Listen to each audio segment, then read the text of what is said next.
what I came to notice about masturbation, we crave for things. We do crave for things. We do crave for food, And when you're craving for food, you don't crave just for carbohydrates, or calories, or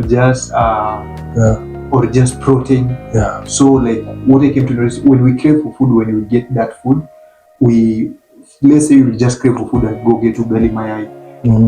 To some extent, it has given you like a whole part over that, and you are full, and that can sustain you for a while. But things like porn addiction, it leads you need sexual satisfaction, and maybe most of the time you go to things like masturbation. And what masturbation does, it gives you a slice of the diet. So you get to miss things like the emotional experience with another human being. You miss a lot of things. The only thing you do get as an individual is for guys ejaculation, and when you just only get that, it leaves you with now that a slice part of not a whole meal, now that a slice part of it, and it creates a certain form of voidness. That is why after it you feel guilty. You feel hollow. You feel hollow. And it is so difficult to quit. I'll tell you why. Why it's so difficult to quit. 3 reasons. Number 1, you can get it anywhere you want. It's basically for free. Anywhere you want.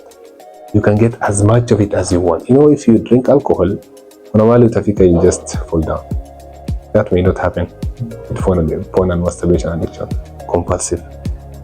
The third thing is, no one will know. You see how people can smell alcohol? If someone is helping you quit alcohol and they smell it on you, they're like, no, we have relapsed, so we know. No one can know. You can just sit here and you're just spiritually hollow and there's nothing inside. No one will know. Yeah, you see, it is. Or if someone still calls you and they don't want something from you, that is another form of love that people take it for granted. Because we have a lot of transactional relationship, and like one who's a Muslim, he's very successful. He says, dua, prayer, ile dua ya mama yako is shortcut to life. Dua of your parents, get that. Small thing. I remember very well. I was 22 years old. I was young. It's 100 shillings. I bought some fruits for my mom. Nikachukua kwa plate, I brought it to her. She was so happy. She was over the moon. You see, she was over the moon. She said, "Namjiru namjiresa," which in my mother tongue it means someone who is alive is the one who makes other people live. So she said. Hello everyone. My name is Abdihamid Mohammed. I'm a trainer and facilitator. I'm also a writer. This is Modern Day Quickfire. And I'll answer this question from Mr. Gideon, who was a guest speaker before me. What's something you deeply love but rarely talk about, and why does it matter to you? What is something you deeply love but rarely talk about, and why does it matter to you? So I love so many things, but the thing that I love a lot and I don't talk about enough is I love people. I say it a few times, but I really love people. And I've seen what people are. All people, regardless of their gender, regardless of their what they believe in or their background. I love all people because I've seen what people are capable of when they choose to work together, when they choose to accept one another and themselves and try to go forward and go after their dreams and their passions. When they try to, I've seen it happen. I have built teams of people who have, if they see themselves on the roads, they will never speak to one another. Watapitana too heavy. But making them come together as a facilitator and having them do amazing things together, that would be awesome. Yeah, and I rarely talk about it. I don't talk about it as much. Yeah. Thank you for that, Abdihamid. And what is your greatest goal at the moment? My greatest goal at the moment, probably getting free. Getting free. It means many things, but getting free. Yeah. Getting free. Freedom. Yeah, getting free. Free. And why is being free important to you? Because I feel like I have been in a cage for a long time. Not many people know this. I've been in a cage. I was really closed off. I couldn't escape. I would literally have dreams of me being in like somewhere where I can get out. I have dreams about me being stuck somewhere and I'll try so hard. Nitakimbia alafu bado narudishwa hapo. So just being free to be really awesome. Like being free from my mental health challenges, being free from addictions, from traumas that I've experienced, being free from the pain that I've gone through, like just healing from it. Yeah. And I believe there is someone who is also watching this and they are also struggling with the same. They want to be free.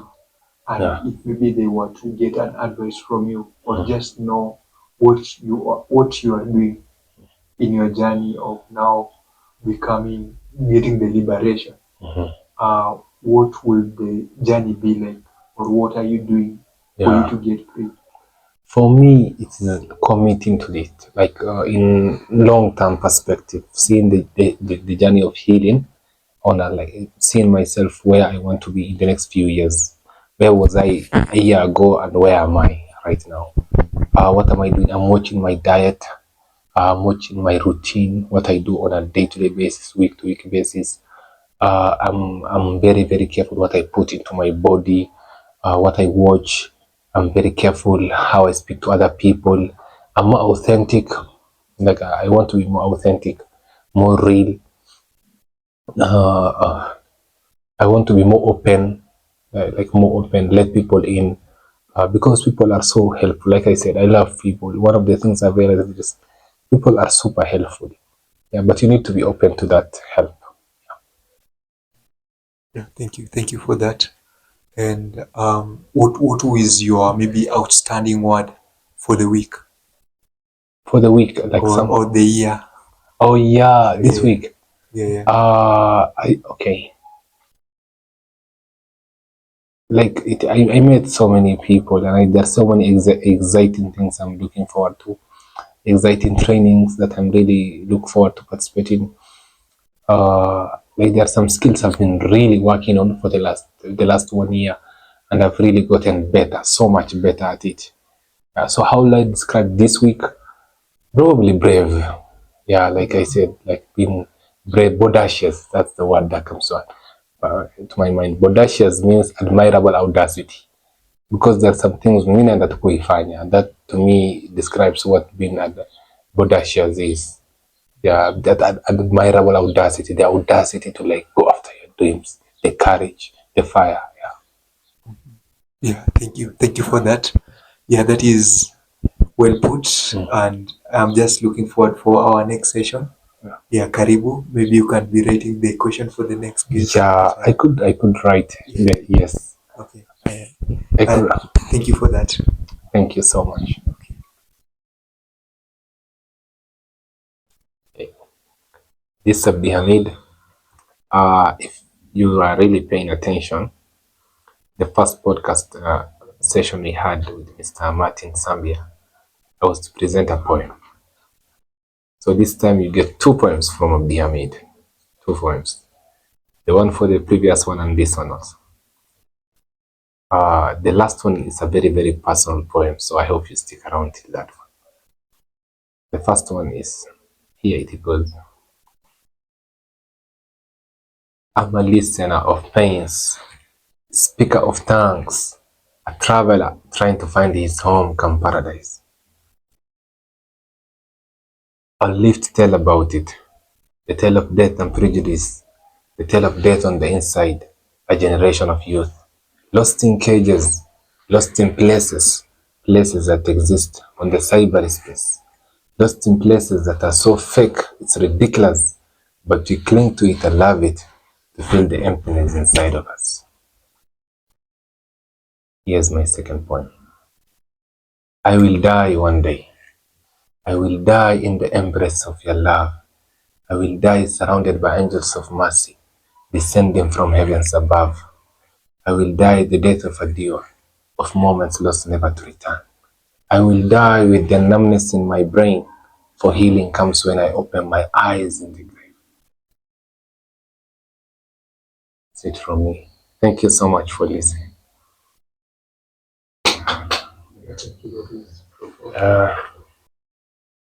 I warmly invite you to subscribe to our YouTube podcast, Modern Day Comfort, where we advocate for mental health and personal growth through a powerful lens of visual arts and meaningful conversation.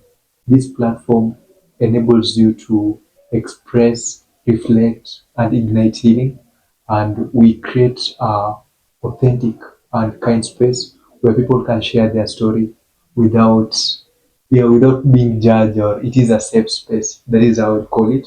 And your support not only create the awareness, but also increases and strengthens a community that values compassion, creativity, and open dialogue. So you are welcome here today. Karibuni tena. And today we have a very magnificent guest with us who goes by the name Abdihamid. Karibu sana Abdihamid. Thank you. Yeah. And maybe for those people who don't know you, whether this is your second time here, so you should create time and go and watch our first video before this one. This is his second time here. And I'd just like to give you an opportunity maybe to describe yourself by answering this question. How will you best describe yourself to a 3-year-old child? For me, I love kids. I love kids. Like I said, they notice things. They notice things.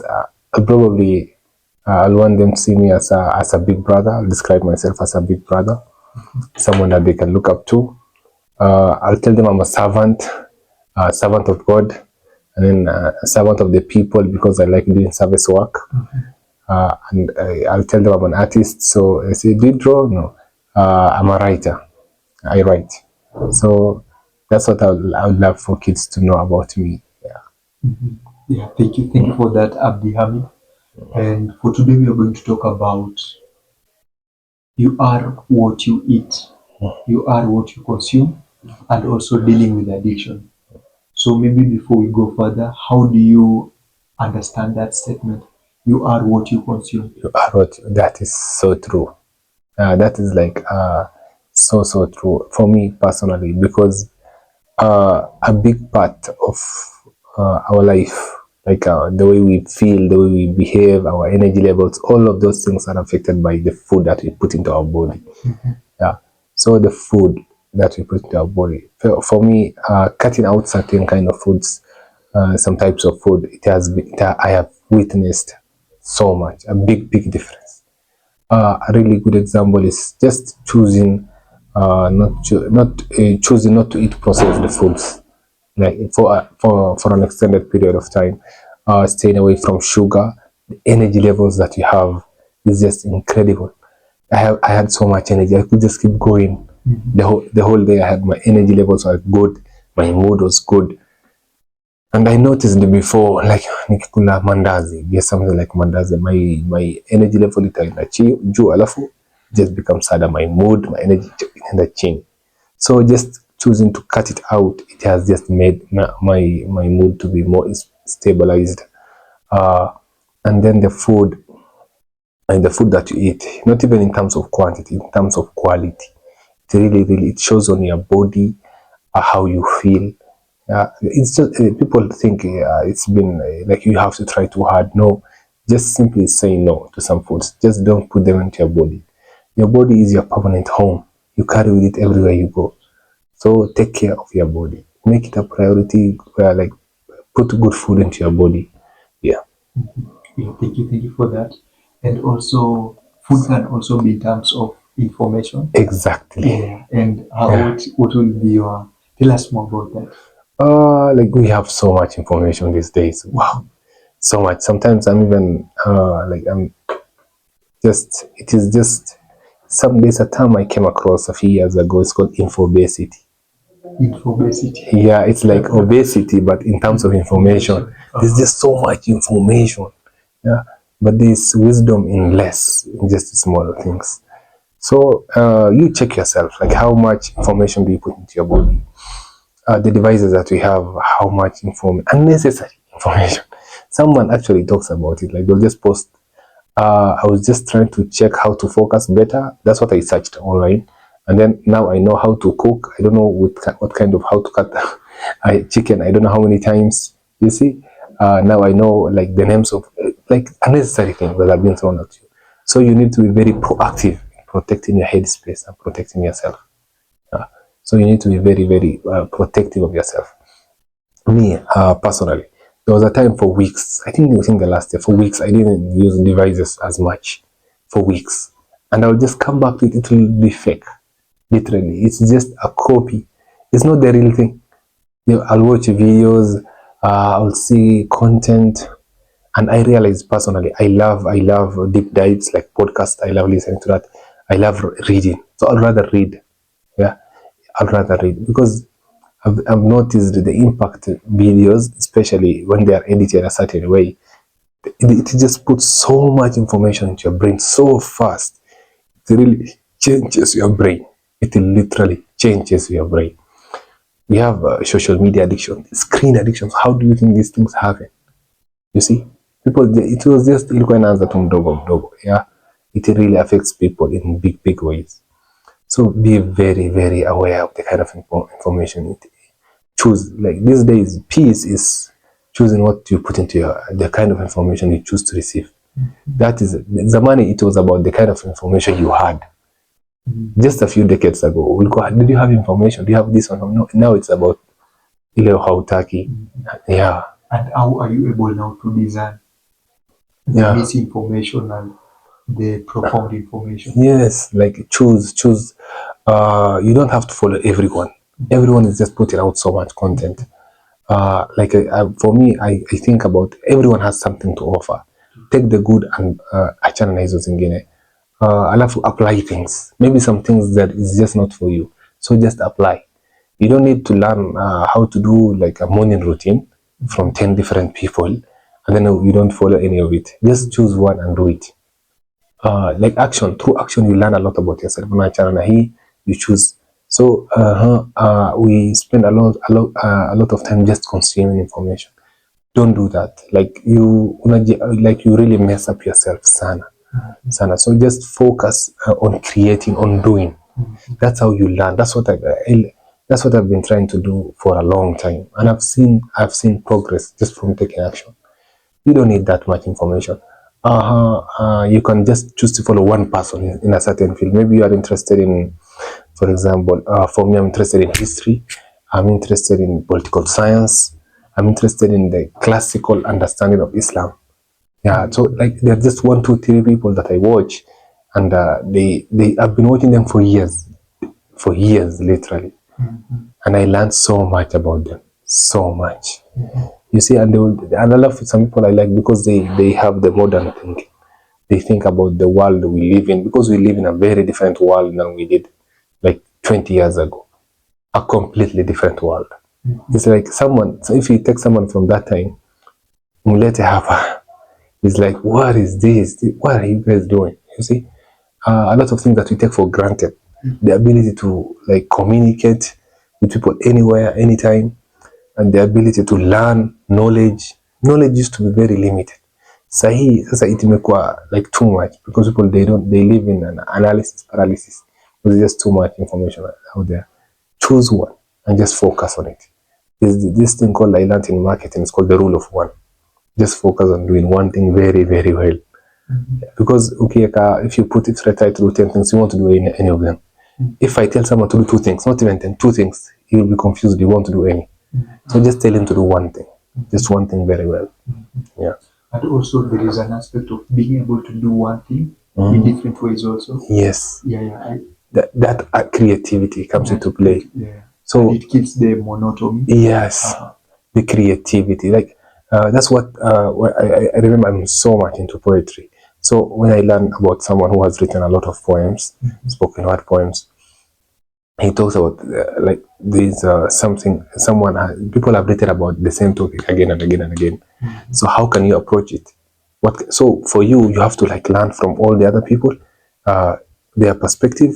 You know about it, and then you just know no one has approached it from this angle. Yeah. So that's how it stands out. Yeah. Because maybe some people in your audience, people who are listening to you, wameona hizo zingine yote. Wakiona yako, they will know. You will stand out. You will get so much opportunities. You'll get people, get to connect with people in a deeper way. Because wow, it's unique. It is you. Yeah. So creativity is also something that you need to work on. That's like what is so needed. That that inahitajika sana. Whatever you are doing, creativity is upper. Like it is, it's what has gone up because we live in the age of AI. Anything can be copied. People can just copy paste it up. But your creative thoughts, your creative thinking, your perspective, your unique world view, no one can take that away from you. Yeah, when you're talking about that, I was thinking about this article that I once interacted with, which goes by stealing like an artist. Yeah. Like there is nothing new in this world. Yes. But what stands out is now you just like I came to notice even sometimes taking things directly. Abdihamid, if I was to do something today, and then you want to redo the same thing, like we all have unique experiences. Exactly. So something different would be portrayed. I will portray something different, and you will portray something different. And also reading books, I came to notice like these people are preaching the same thing. Yes. The same principle, yes, but in different ways. Different ways. Because if you by any chance you've been interacted by the subtle art of not giving a fuck. Yeah, yeah. I know the writer is incredible. Yeah. The subtle art of not giving a fuck and let them theory. In my perspective, they are on the same direction. But totally different stories. Different stories. And this is what I'm learning with books. To a point, earlier I used to repeat reading books, but from what I'm getting now, I'm noticing there is, if I have more time, it's okay, you can go back to some books. But trust me, we read our state of consciousness. So when I read this book, and maybe my growth improves when I go and read something else. Like you'll just be strengthening something and something and something and something. And that is what I've been noticing with reading books. To a point in nowadays, I don't like beat myself when I haven't totally grasped maybe a certain content in the book. I believe maybe I can get that in another book, or when I get time I'll come back. But I wouldn't beat myself like I have to understand everything which is in this book. You can always understand that thing maybe in another experience also, as long as your eyes are open. Yes. Yeah, and also something about now the information we consume. I came to notice like there are all these things that play to our subconscious mind because where you focus you. And I remember our last conversation we also talk about attention and energy, like where we pay like what like the real investment, where we focus our energy, where we focus our attention at. I came to notice like the output it has in our life, because if I focus my attention in consuming maybe important information, maybe my pressure now will be now implementing them, and it will always be putting me in a better place in life. And like when I'm consuming things that are detriment, when they are detriment, that is the value that they are just killing me slowly. To a point now, the things that I'm doing is just compounding to my, I would say my death, to your death, in terms of you as an individual. And that is also an interesting perspective. It is the focus part. I remember it very clearly. It kept playing in my mind, even long after we did the podcast. Focus, your energy, your time. It like that is what I've seen young people. They believe that they have all the time in the world. No, we don't. You don't have all the time in the world. Choose what to focus on. Your focus, because if you don't do that, it will be itaenda. Yeah. So the most important thing in right now where we live, it's not even money or the things people chase. It's your focus. How someone is trying every time. Why is someone trying to take your focus? Why is someone telling you do this, do that? This someone is throwing something. The devices that we have, this always your focus is being thrown away like that. Someone is trying to like get your focus so that they can show you the ads, and get money. Like that's what the brightest people in the world are thinking about. How do we make people sit down and like stay on these devices the whole day? Because the more you stay on it, the more likelihood that they will make money from it, from you, from your focus. So your focus is valuable. Own it. Yeah, own it. Protect it. Safeguard it. Your time. Protect it. Safeguard it. Be very intentional about how you use it. That's the word. Even if when you use these devices, you don't have to leave them. But when you use them intentionally. Because it is so easy to be addicted. I've seen people. I mean, it breaks my heart because I know what people are capable of. Someone built these machines. Someone did it. So you see, that's I know what people are capable of. Be very careful how you spend on it. It will suck your joy, your focus out of life. For me, what helped me heal the most is spending time in nature, spending time with people, talking with you right now.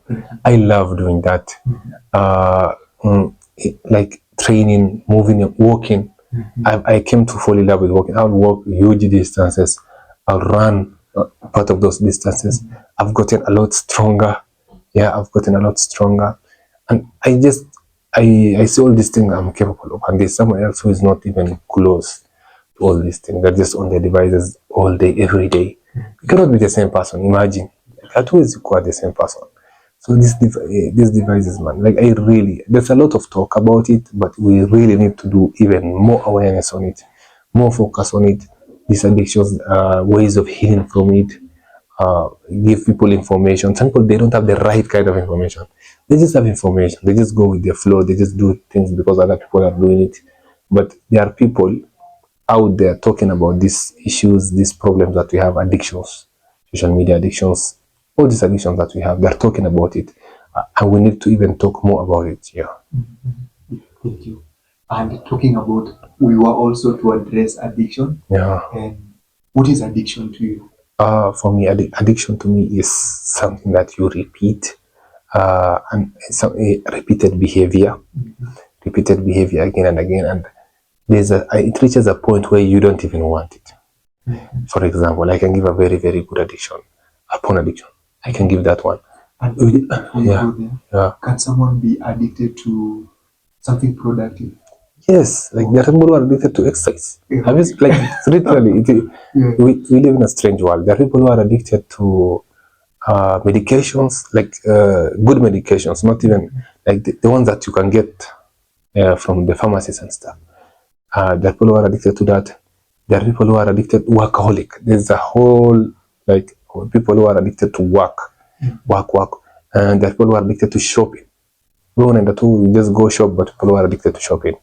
There are people who are addicted to, they're addicted to things that it's just normal. Something that's very normal to you.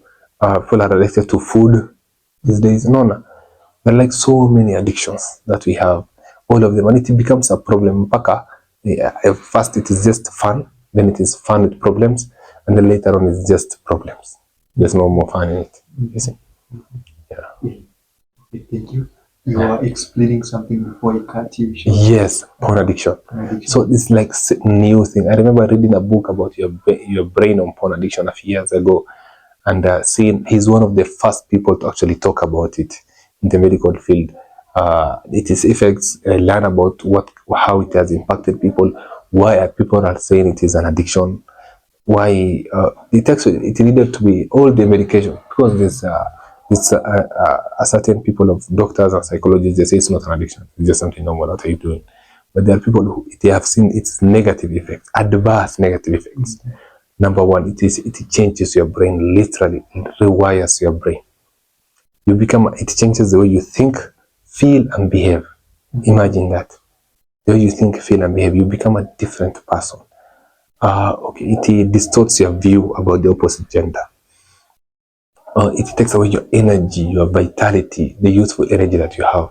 You see, you're wondering why a lot of young people are struggling. Why don't they don't have the energy? It's because of this.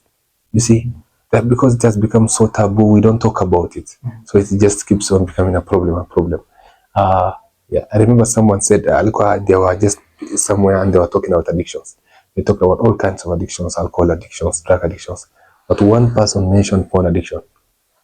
And he said you could cut the tension with a knife. He just said porn addiction. You see? So we need to talk about it. Yeah, we need to talk about it. Create safe spaces so that people can come forward and talk about it. Yeah. And also, like, on a personal level, I've also been like trying to like, because there are those people who also things like masturbation, Yes. porn addiction, like leads to masturbation automatically. Yes. And there are people who are porn addicted, but they don't masturbate. They just watch it and get satisfied and everything. And what I came to notice about masturbation, we crave for things. We do crave for things. We do crave for food, And when you're craving for food, you don't crave just for carbohydrates, or calories, or just protein. So like what I came to notice, when we crave for food, when we get that food, we let's say you just crave for food and go get ugali mayai. To some extent, it has given you like a whole part of a diet, and you are full, and that can sustain you for a while. But things like porn addiction, it leads you to you need sexual satisfaction, and maybe most of the time you go to things like masturbation. And what masturbation does, it gives you a slice of the diet. So you get to miss things like the emotional experience with another human being. Yes, you miss a lot of things. The only thing you do get as an individual is for guys ejaculation, and when you just only get that, it leaves you with now that a slice part of not a whole meal, now that a slice part of it, and it creates a certain form of voidness.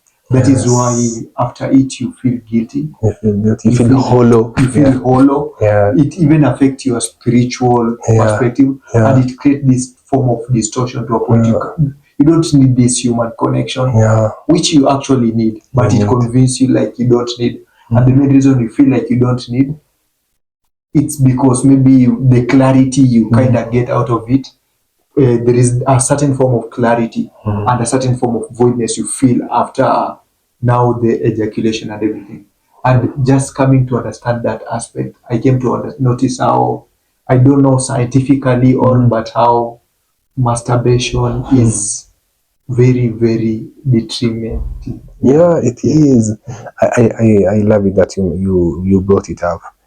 Masturbation, it's like okay, there's something you're supposed to do with the real human, so you take out the human, it leaves you hollow.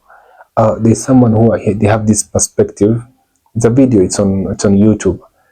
It's a TED talk. He talks about how addiction is like we are designed to bond with people. Like me, I'm a male person, you are designed to bond with a female, create a family together, bond. Like that's how we are designed for. When we are young, it's like this, we are designed to bond.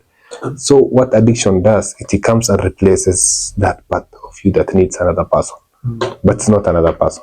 So that's why it leaves you like you feel drained. Alafu, it's another thing, another perspective of sexuality is it's an exchange of energy. Yeah, between people who love one another, they're close, they're like married, close one another, like that kind of bond you develop between you two. There's no that bond. That bond is not there. It takes away everything. It leaves you drained. It leaves you hollow. You have no energy.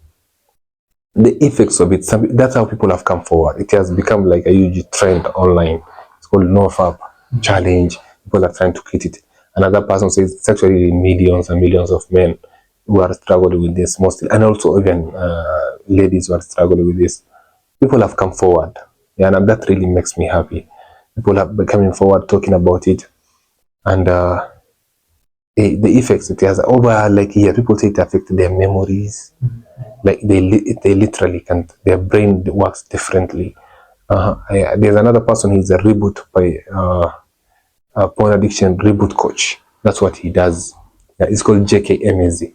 He's been doing this for years. He quit himself, and then he's helping other people quit. Get free from compulsive behavior, porn addiction, sexual behavior, porn addiction, sex addiction. Yes, that's also another problem other people struggle with. Then porn addiction. He respects anyone over the age of 35 who comes forward. Anyone over the age of 35. Imagine. Yeah, because it is like it. Okay, imagine you struggle with this thing for 15 years, 20 years. You have a reputation, you have a career, you have a family, maybe you have a career, you have everything. Yeah, so you see, it's like being telling, they never told anyone, coming forward and saying, I have a problem and I need help. Imagine that. I have a problem and I need help with this. Imagine that. Yeah, that it undoes everything that you ever believed about yourself. He says your spirituality, your relationships, the idea of you realize how it kind of just came to survive. It's a survival mechanism that you have had. It's like a bond. Some people talk about when they quit, the loneliness that you feel because it kept you, like it gave you this fake feeling that you are with someone. It kind of helped you through like some tough times. It kind of absorbs all your pain for a period of time. Like people have feel this deep feeling of loneliness when it leaves, when they try to quit, and it is so difficult to quit. I'll tell you why. Why it's so difficult to quit. 3 reasons. Number one, you can get it anywhere you want. It's basically for free. Anywhere you want. You can get as much of it as you want. You know, if you drink alcohol, on a while utafika, you just fall down. That may not happen with porn and masturbation addiction, compulsive. The third thing is no one will know. You see how people can smell alcohol? If someone is helping you quit alcohol and they smell it on you, they're like, no, yeah, we have relapsed, so we know. No one can know. You can just sit here and you're just spiritually hollow and there's nothing inside. No one will know. Yeah, you see, it is very, very tough. Yeah. And also, I would say another cause, another reason why, I would say the way also the society has changed. Yeah. The society is really, really playing a big role for an individual to find themselves. Because when you look at the way earlier, society was just designed, there won't be things that will just get you out of the house. You know, it was different. Like, but in our today's world, there are things like Tinder. You know, like you know, like you'll just reach out to someone by just a click on the. Now you will be interested as much as you are interested. So the way the society has been designed, it's killing this human connection. And there are cases whereby now things like now masturbation. For you to find yourself depressed on that bed, because like I would say, there is a certain form of way if you are fully occupied, you won't find yourself now masturbating. You know, so there is a certain way. Sometimes society will just put you in a certain place whereby you'll find yourself in this conducive environment, whereby now conducive environment in terms of it's so hard for you maybe for a normal guy maybe to get a lady because the bar has been set very high. For ladies, they want this and this and this. The guys want this and this and this. To a point, we don't want to embrace this normal expectation of normal humans. So when as a man does it and then they think they're satisfied, they masturbate and they think they're satisfied. Now they feel like for some reason I don't need a lady, and if I'm getting a lady, they must now the standards stakes gets high. Now like they have to satisfy a certain things, because you as an individual you feel like you can satisfy yourself sexually, so you feel like this is the only thing you need from a partner. When the lady does the same, they come and notice now now I don't need a man. If now I need a man, they need to meet this and this and this and this and this and this, and it's creating this big friction to a point now people are getting comfortable doing it, to a point you find out there are people who are now looking at advantages of maybe masturbation and they are putting it out there. I don't know, but even if there are advantages of it, the disadvantages are very, very dangerous that it is. Because when you look at things like now sex transmutation of you as a man, even your creativity, like where the way you harness your sex energy, because sex is a very, very powerful form of energy. This is when powerful. This is when it is so powerful. This is when people get crazy, and this is where people get stupid. Because before we go to that, I will talk about post-nut clarity, and this is something that maybe we all experience. We have experienced that, and you like I will sometimes I will talk from a perspective of a man. Sometimes maybe there is this lust for sex that sometimes it will come and create a foggy image in your brain until now you have this is like something that exists. I just like the main reason I'm doing this also. I don't want to sound right, but this is a fact. Yeah, like when you ejaculate or even after having sex with a lady, that is why like there is this certain form of clarity that now you start thinking. Before that, you are willing to do anything. You are willing to go to Westlands at night. You know? You are willing to do anything. But immediately after that, now you gain a certain form of clarity, and after gaining that form of clarity, you start thinking. So there is like we had an option of harnessing that desire towards something else. So if now this is fully dependent with what you've been consuming. So if you're a person who maybe has been pursuing something greater than themselves, most cases you will transmute this desire towards that place, and you'll be able to come up maybe with a greater thing. And I'm not saying like we should now suppress it and not embrace it maybe when you have a lady, but this time I'm talking about when those people who don't like now who are maybe misusing it, now like when it comes now you just want to embrace it with anyone, and then kuna this form like the issue with now the personal clarity, the ladies don't experience the same. When ladies want to cuddle, ladies want to after that, the intimacy, they want to and you when you experience that and sadly it's someone who you don't love, they feel neglected. And now this is another thing which is bringing a lot of disconnection between the genders. It's making people to create a certain form of buzz, and it's really, really affecting the society.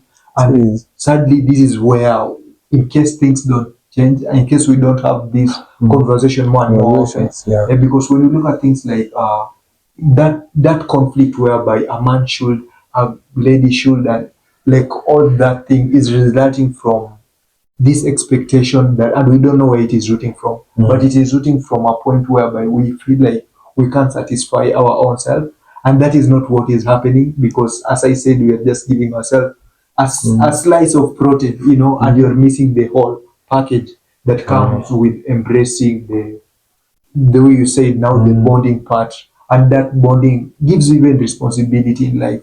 The moment, to be honest,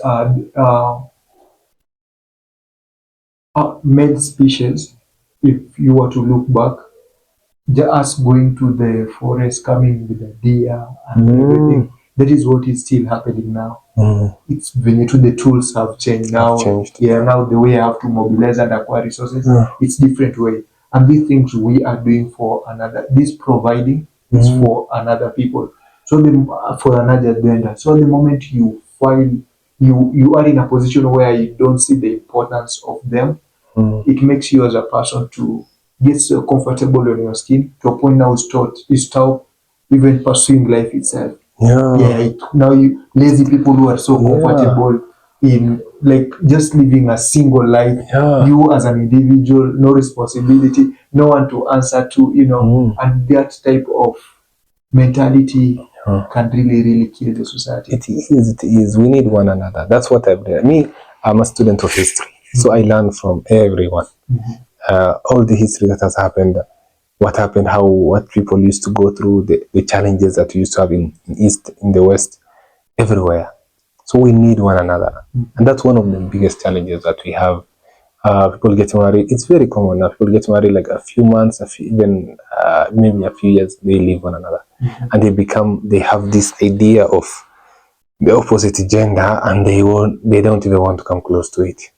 Someone will literally say, me, I'm never getting married. I'm never. You see? And the family, how we used to have a family, how we used to like love one another, care for one another, that's been destroyed. A big part of that, I believe, is because of this, the views that we have, the porn that we have been consuming for years. People, a lot of us are at the ages where people are getting married, getting partners. Some of us started it for years. Kitambo, have been watching this. So the whole idea that we have, it's called a supernormal stimulus. Because normal is stimulus. That's what porn has, gives in your brain.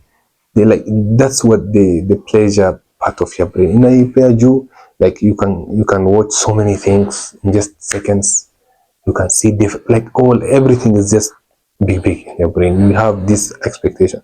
Just a normal person, it's like the connection that you get, the intimacy. People who have been married, you can ask them, people who have been married for years, older generation, they'll say that sexuality is about giving, it's not even about receiving.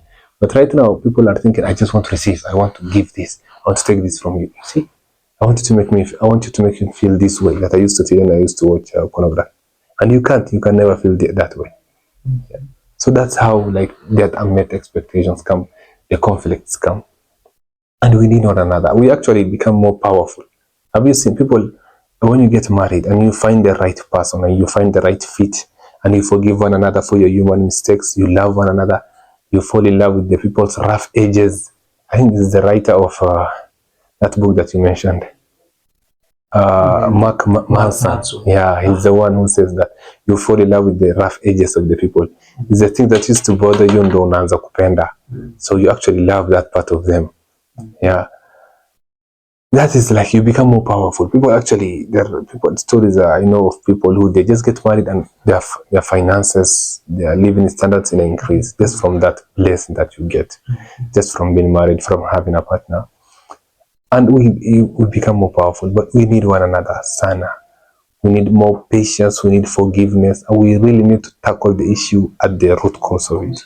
Yeah, at the root cause, what's causing this? What's causing this problem? We are a generation, Gen Z, so we are called instant gratification. Tunataka vitu haraka. Why? Yeah, we just want things because like something just these devices, like we try to mimic what we see other people are doing. But every body's stories is different, and there's no like hakuna ati success ati hakuna mahali mtu anafika he's just okay. No, they still have to worry. They still have to worry about their bills. Maybe you start doing better in some ways, but you still have to struggle. You still have to keep working. The struggle is real. The effort is real. The result is what's not promised. It may or may not come, but the growth will be there. The growth will be there, lazima. Naona. So that patience, we need that. And we actually take that to our relationships. Yeah. Also, tunataka tu like vitu ziende mbio mbio. But it is about that, like the human experience, the growth you guys have together, the support. Also, another challenge that we have is gender roles. People have this change in value systems. Someone says, Zaman we used to have. It used to be very common, very traditional. The mom stays at home. She's a nurturer. She's kind. She cares of the children. Actually, a lot of us raised by moms. She's the one following us for our school, for our Madi, everything. The moms doing this. They raise us. They walk home na sisi. The dads, they go out there and do the work to bring food on the table. That's how it was. That is changing. There are some families. That's how we have family members who are both working. They have to work to make ends meet. There are other people, they believe that gender roles, no, I'm not doing that. We need to share. I cook, you clean the dishes.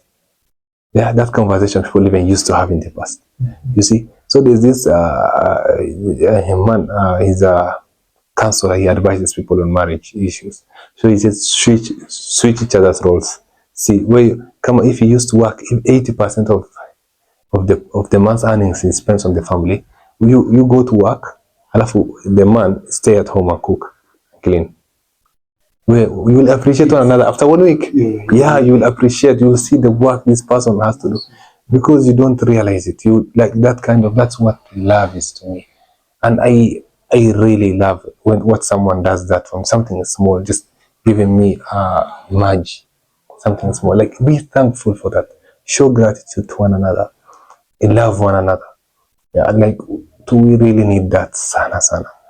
Like the patience, like pole. We are a generation that has never been seen before. That's why we are facing challenges everywhere. Yeah, but we need that. We need to come back to one another, come back to like the basics.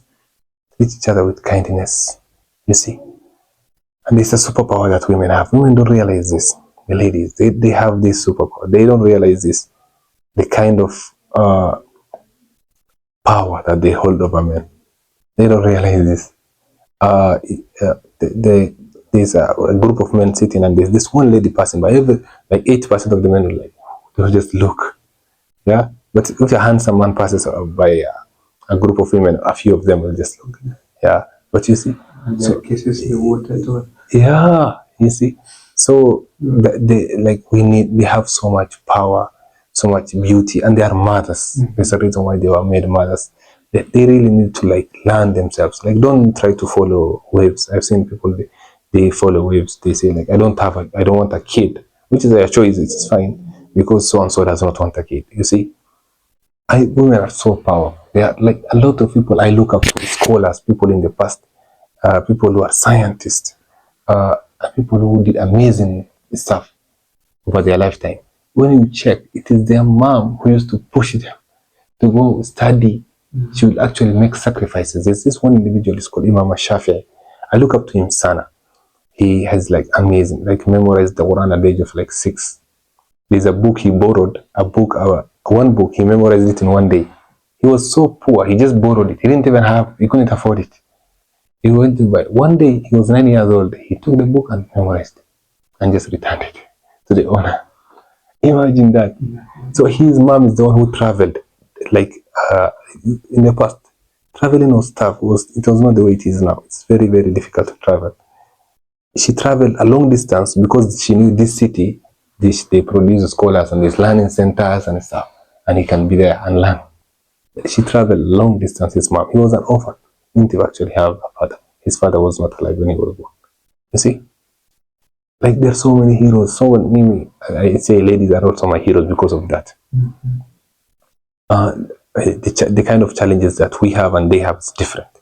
So we need to like own our differences, see it as a superpower, not something to be like looked down upon. Yeah, see it as a superpower. The kind of the advantages that they have are the kind of things that they can do very, very well.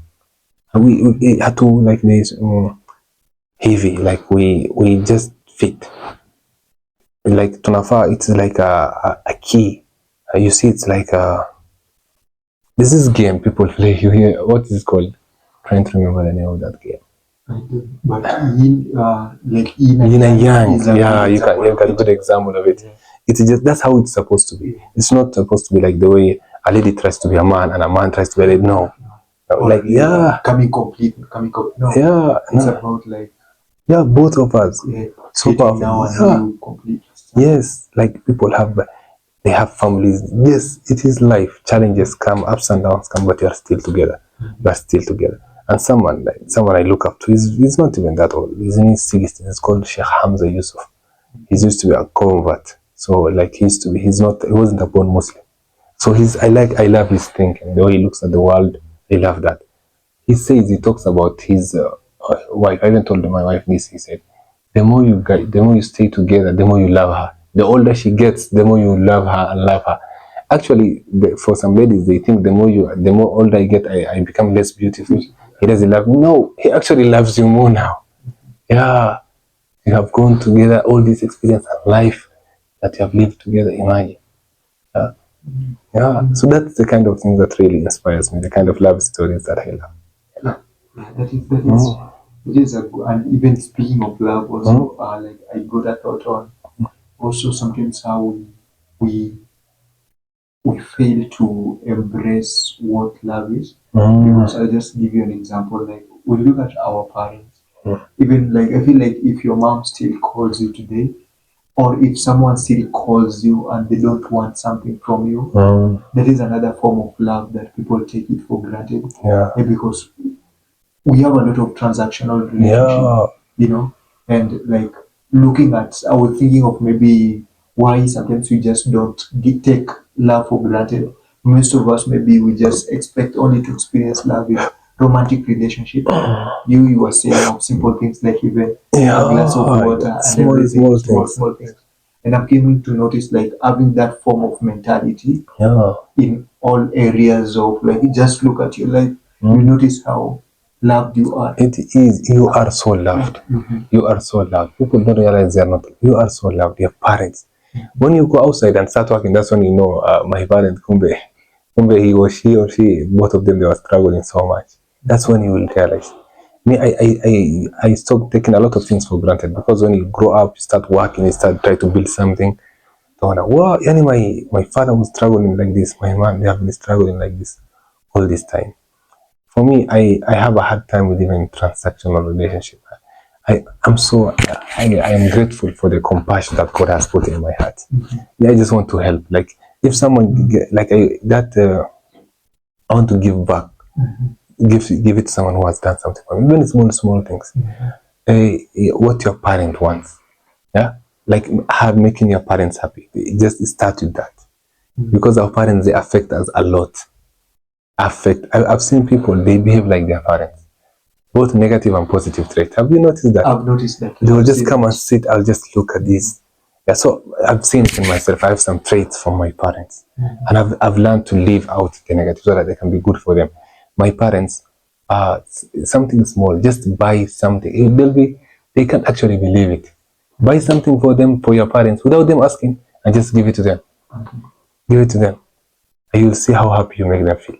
And the kind of dua they do for you, like this someone who is a Muslim, he's very successful. He says, dua, prayer, ile dua ya mama yako is shortcut to life. The dua of your parents, get that. It's small thing. I remember very well. I was 22 years old. I was young. It's 100 shillings. I bought some fruits for my mom. Nikachukua kwa plate, I brought it to her. She was so happy. She was over the moon. You see? She was over the moon. She said, Namjiru Namjiresa, which in my mother tongue it means someone who is alive is the one who makes other people live. So she said. Yeah? That is profound. Yeah. Someone who is alive is the one who makes other people live. Yeah, give other people life. That's it. Something small. Small thing. Anything matters. The manners, take responsibility of the house. Don't our parents, they like that has been something that has been seen. People in their 20s, late 20s, who are old, they're still relying on their parents for everything. Help out to your parents so that they feel that they have grown. Small things. Eating matters, Sana. You get so much blessings. Remember, when you are my brother, you are my brother. When you are my sister, there are some people just call them brother. Wanashanga. Why? That's the way I am. I see you as a brother. You understand me, you know me, and I want to help you in any way that I can. I always try to not give people the negative. Always, no matter what. When someone asks me something, I want to give you something. Or either refer you to someone or just help you in any way that I can. Even just a word. Words are extremely powerful. Words are so powerful. Yeah. I'm happy like the way you look at love. And I'm noticing if everyone, beginning with myself, if I was looking at love from a point of just giving, you'll stop expecting and you'll just be grateful, because I didn't notice what makes us sometimes even not to be able to embrace like what love, because love is all about giving without expecting anything in return. Where we go wrong, like the fact that I'm giving it to you, I'm expecting you also to give it to me. And sometimes the way like the world and the universe works, like so just giving it to you, it doesn't have to be you. I will get that back. I will get that love back. But some necessarily it's not from you. It can be from another place, and I will be unable to recognize if I'm not paying attention. But that love always come back. So you just have to understand that. Just keep on giving. You are always receiving. Maybe I'll be giving here. It necessarily doesn't have to come here. But when their times reaches, it will come. But at the moment here, I should also be able to look at those places that it is also coming for free, because it is always coming for free. There are people who will call you and you will be like you find them maybe not interesting, unnecessary, very bothering. But trust me, the best thing you can, as long as they're doing it, not to ask for something, just to recognize your presence, to give life, because they are living now, they're giving life to you. Just embrace that and stop complicating things, and you will come to notice how loved you are. How loved. Be receptive. That is such a good concept. Give. The rule is you give and you take. You give. I like the. There's a book.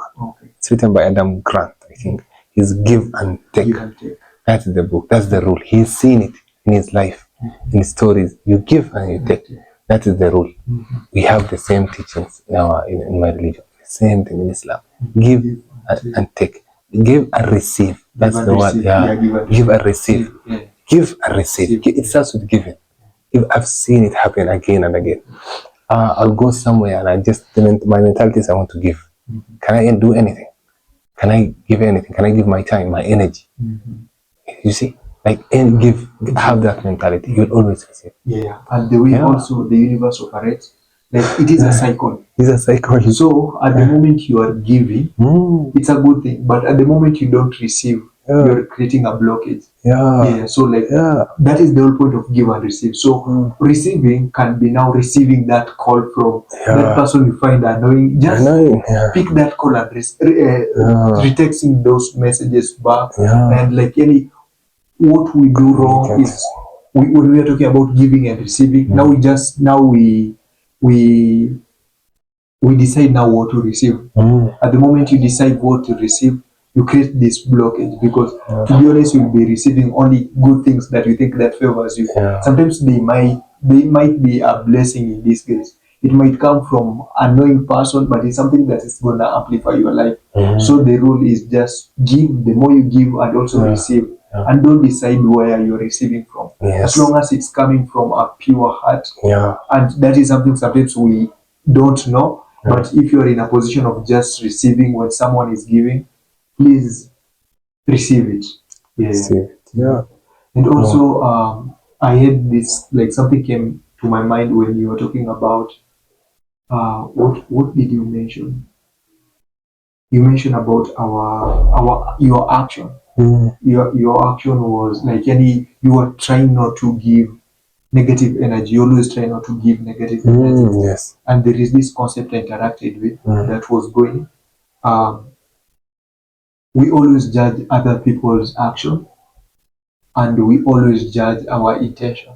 And this, like, when someone does something like this, or someone does that, now we term them as a bad person based on their act, not what the intentions were. But when we do something, now when I break this glass, I will focus only with my intentions. Maybe my intention was to, and that is where we go wrong. So maybe we should change that. We start focusing on let's judge ourselves by our action. Like when I break this glass, will I be termed as a careless person? No, I don't want to be termed as a careless person. And when people do something, let's judge them as the intention. And this goes back to asking them why they did something. And you'll be surprised. You'll find that not everyone acts like out of their not everyone the way they act. Like the whole point is we'll stop labeling people based on their action or what they said, because we have, like, I was reading somewhere, like, we have over 70,000 thoughts on our daily basis, and this will lead us to do different things. And imagine of us being in control over 70,000 thoughts. That is something beyond our control.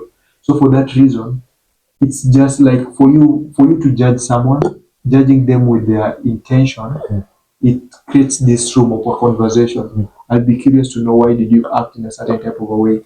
And you as an individual, focusing on your action, in your intentions too in mind, but before you act, judge yourself as per your action. And this is the interesting part. Now you'll stop maybe doing negative things to people. The way you said, now you are so attentive in, you are not going to do anything negative to anyone. And that is a very profound way to live, because it just brings this word of positivity, and which it's very necessary. There are some things that we really don't have to experience, especially when you know you are doing something bad to someone. It's something we don't have to do at all. It will affect you. There's someone who described me as you radiate positivity. I was thinking why he did that. You learn about yourself through other people's feedback. You radiate positivity. Why? Because I always try to look at the positive, even in the most negative of circumstances. I try to that's what happened last year, within the last 1 year since we had our session. There's something bad will happen. I'll think, where is the positivity? And there's always something. You look for it. It will take time. You'll get it. I struggle, and then I say, okay, there's some positive in this. There's some positivity in this. Have you ever been like in a place where something bad happens? Some people start fighting. Have you seen the people who come to try to stop the fight? You see, have you seen these people on Akuja? They try to stop the fight. They take the initiative. People with compassionate hearts, people who have leadership in them. You see, they have to, like what they are those people. They exist in our society, in our communities. Wanaona kitu mbaya, they are the ones, the first one to stop. Oh, stop. One, like those are the people. So that's the kind of person I am. Like I want to do, I want to help. It will harm me. Mimi, I can't live with myself. Kama sitafanya kitu, I can't live with myself. No, no. Recently we had a walk in Nairobi. It was a walk. It was Iftar Fun walk. We do it every year before Ramadan. We try to raise the work is to raise funds for people, so for the needy people, so that they can be fed during the month of Ramadan. So I remember when we were trying, or when we were just about to end the walk, we had to wait for everyone to come so that you can finish together. You see, and I think a small boy, just he wasn't that old. He took somebody's handbag, lady's handbag, and started running. Once people are wondering, ametoa wapi your confidence? Where did he get the confidence? Yeah, there were so many people with t-shirts. It's a walk. He started running. Everyone, a lot of people chased him, and someone even swept him, was trying to beat him up. You know what my first thought was? I was volunteering there as a volunteer. So I ran. I wanted to stop them from hurting him. That's my first thought. You see? So it's a blessing from God, the compassionate heart that I have. I ran. I remember this. Stop. Like, it just happened so fast. Like how things happen. They were trying to beat him. One person just grabbed him. Yes, I'm trying to stop everyone. He grabbed him and he ran with him. Why do you stay? And then the boy just he managed to get away, and I was glad he did, because things don't end well for like people who steal in public places. So I was so happy he was safe. So that's my thinking. There are always those kind of people who have hearts like that, and they always want to do something. And I can never stop. It's just who I am. The way I'm thinking is your location. My location doesn't matter. If I am just in another city, in another place, I'll just be me. Yeah, I'll just be me. So like that mentality of giving, because I've always said I'll always receive it in small ways, and the growth that I've experienced because the last 1 year. So like I said, I learn myself from other people's perspective. So people tell me, you have grown so much. Other people say growth, the personal growth you've had has been profound and quick. Someone informed me that. So I try to record everything here, so that it's like feedback. Wow, this is actually really good feedback. That's what you do with facilitation. That's why I love facilitation so much. We do prep, and then we do class, and then we do debrief. So the debrief has become my favorite. We did it so many times. It's something that I'm gonna implement it in every working environment. Yes, that's my thinking. Wallahi, like because it will improve so much. I'm thinking, how can we improve? What can we do better? You are at 60% today. How can you be at 70% tomorrow? And then the day after you become at 80%. So you see, that's how you see so much growth in your facilitation journey, in your leadership journey. You see so much growth. So I remember when I finished like my cohort last year. I think it was around November, December. I have actively facilitating for the most part of the year. At the end of the year, I had transformed. I was a completely different person. The way I speak, the way I talk, the way I choose to listen. I learned facilitation is about listening. I saw myself as an instrument, someone who enables learning. I don't teach. I enable learning in the room. So what am I missing? How can I improve? Something needs to be said. It does not have to come from you. It has to come from the others. You see, that's how you are fostering a learning environment. And I love that. I love doing that. I will do it forever. Thank you for that. And like whatever happened with that boy who also snapped the back, like what you did is you judge his intention, not his action. Focusing on his action. As you mentioned, we know what happened in public spaces when someone steals. That is just focusing on the action, but also intentions. Like maybe he just wanted something to eat. That's my thinking. Like you can just feed him; he'll be so good. He's okay with it. Things are so tough. Like I meet almost every day. Like I meet people who are struggling, and that kindness that people don't realize that what you have done for someone when you like buy food for them. Imagine. Like me, I imagine if I've not eaten the whole day, or the last couple of days, how do you feel? So and you it don't just know what you even like. You don't know there are people like maybe you won't take one of the meals, but you know like I'm going to take this meal by this means. This is someone who hasn't taken a meal for a whole week. He doesn't, yeah, it's He just doesn't know even another where source what will happen. like, You see, so when you do it for them, it is that's actually one of the best things the Prophet Muhammad described for you to go into paradise. Two things. Yeah, he was coming into city. He was coming from Makkah. Makkah, he was going to Medina.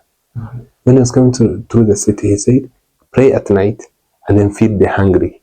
You will enter paradise very comfortably, very comfortably." You see, like pray at night and then feed the hungry. Why? Why is it so important? Feed the hungry. Feed the person who is hungry. Feed them. Give them food. Help them. You see, you have no idea what you have done. No idea. But I love that. I love seeing people getting. I love relieving pain from people.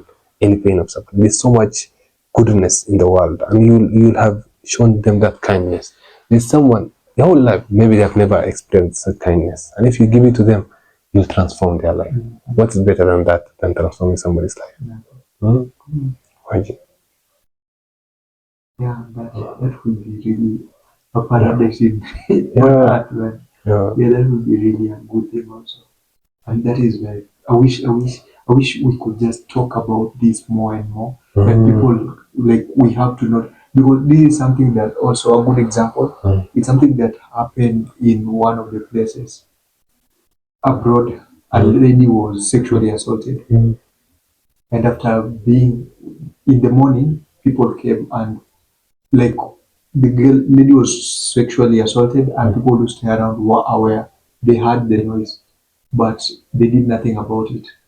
So when during the day now the body is there and people are asking like why did no one help out? Each individual was like, I thought someone will call. Like they left the responsibility To each other. to other people. Yeah. And that is what is I would say it's killing us because now we don't put ourselves in the forefront. Our compassion is not coming from ourselves. We expect people to do that, and at the moment we just start doing it from like we be the doers, we be the givers, just giving. Trust me, like if everyone because the society is who is the society? The society is me. At the moment I start blaming the society, in most cases you'll find you're not doing anything for the society. But at the moment you start doing something and everyone starts preaching that, like people start seeing that because like when now people want just to take, people want to take, and everyone is taking. And that is what is killing the society because everyone is taking. At the moment everyone is taking that there is this person who knows how to take more. And he will take more and he will hurt many people. It never ends. That greed, that greed, it never ends. So that thinking of who everyone wants change, but who will lead the change? That people they don't want to lead the change. But that they are just some people. They have the consciousness. They want to do something, and those people are. Sometimes they're given positive feedback, other times they're given negative feedback, you see. But it is so hard to lead a change. Everyone, you see people who have done amazing things. They have had a big impact in the world. They're like, wow, they were like that. Would there be a change? I'm waiting. With someone else to do it, someone else to do it. I'm saying this is a problem, but someone else will do it, someone else will take action. And then they end up taking action and they change the world. I have a very, really good example. Do you know Edward Snowden? Have you ever heard that name? Not really. Edward Snowden. I learned about him a few years ago. He used to work for the intelligence community in the US. He used to be very good with computers from a very young age. Very bright, very blessed kid, very bright. So he's really good at computers. So he got a job when he was young as a security, like a security guard. He was young, and then he kind of got another job. Worked for national? It's called NSA. I can't remember what they stand for. It's National Security something. It's in the NSA. The NSA. They deal with intelligence and computer stuff for the United States of America. So he worked there. And he worked there for many years. He was very talented, very talented. He worked all over the world. I read his biography. He worked in Japan, in Switzerland. So he got some, like, that thing of people being surveilled all over the world. He's the first one to talk about it. He's called a whistleblower because of that. He blew the whistle. So in his biography, he said he was just waiting for someone else to do something. Because this is wrong. It's something that's wrong. It's happening all over the world, especially to the people who live in the United States of America. So when he's working, he's like, I'm just waiting for someone to do it. No one did something. And he wanted to do, so he ended up doing something about it in 2013. So he says, since then, it was just a theory. It was just a conspiracy theory that everything is being recorded. But now it's a fact because he has come forward and said it. And he received a lot of backlash. A lot of people thought he was a hero. Other people hated him. They're like, oh, he's like, he's an enemy. How can he do that? He betrayed us. You see, he's a traitor. That's what they see. Yeah, it's that always happens. But me, I see him as a hero because it wasn't easy. He gave up everything basically. He was making a lot of money. He had an awesome lady. Like, he could just live his life. What was disturbing him is that feeling that he had. Something needs to be done. Something needs to be done. So he ended up doing it. And he's safe. He's in Russia. He's been there for many years. He just ended up there. He was actually on his way to Ecuador. He was supposed to seek an asylum there. He reached, while in Russia, he stayed for 6 days at the airport. He wrote asylum. He sought asylum from 17 countries. Every single one of those countries. The United States was like, no, you can't give it to this guy. But he still ended up in Russia. Yeah. See, like, there's so many people who did amazing stuff. At the risk of, they took their really, really, really risk. It starts with us. Change starts with us. All of us doing the small thing, and then the next one, the next one. That's how we transform the world. Small person, just one person starts, and the next person, and the next person. That's why I'm really excited for young people. I know a lot of young people who are volunteers. I would love doing service work like me, and they've been doing it for years, and they continue to do it, which is not easy. You have seen it. Even showing up consistently for your podcast is never easy. And they continuously do it, and they have my respect. That's why I'm like really excited by our generation. Yes, we have problems. Yes, we have so many challenges that we need to overcome. So many hard, uncomfortable conversations we need to have. But I'm really excited for it. Yeah, what an accomplish. Yeah, thank you, Abdihamid. I would say, if I was to describe the session, I would say, like, you adapt the humanity a part of me. Yeah. Despite all this doing and being, there is this, like, the human nature of also service. You know? And service will be, if I was to describe today's profound word, I would say, untap you've unlocked the service part of me. And maybe I was doing it unconsciously, but I am gonna be conscious with it. And be the change. And thank you again. Thank you so much. It's been a great session. It was honored. And for maybe, do you have maybe a parting shot? For me, like, these small things matter. These small things.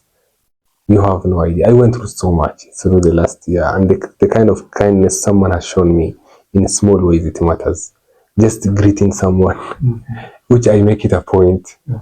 Greeting the security guard. A lot of us live in estates, neighborhoods, so we see security guards. Imagine how you are the only one greeting him. Me, I remember greeting someone. Paka Akeniona, he knows I'll greet him, so he'll just greet me before I greet him. You see, the small things, it matters. Greeting people, helping people when they need help. You see, when someone asks you for help, it's not. It finds me personally. I don't like asking other people for help, son. So when someone asks for help, you might be the last person that can help them. So help them. Do whatever you can. Whether it's a good word, do it. Just something small, and ask yourself, have I done something good today? What have I done today? This week, have I helped someone? Have I someone I know who is struggling, who needs my help, maybe my knowledge? Have you given it to them? Have you reached out to them? Have you taken the proactive, like the first action that leads to everything else? Have you taken that? Please take away from this session. That's the only thing. If you don't remember anything else, remember that. It starts with you. Take that first hand. Give it the first time. and you'll feel amazing afterwards. I promise you that. Thank you, Abdihamid, again. Thank you. Thank you. Yeah, and to our viewers, thank you for your never-ending support. You are part of the reason we keep on doing what we are doing. Thank you. Have a blessed time ahead. Thank you.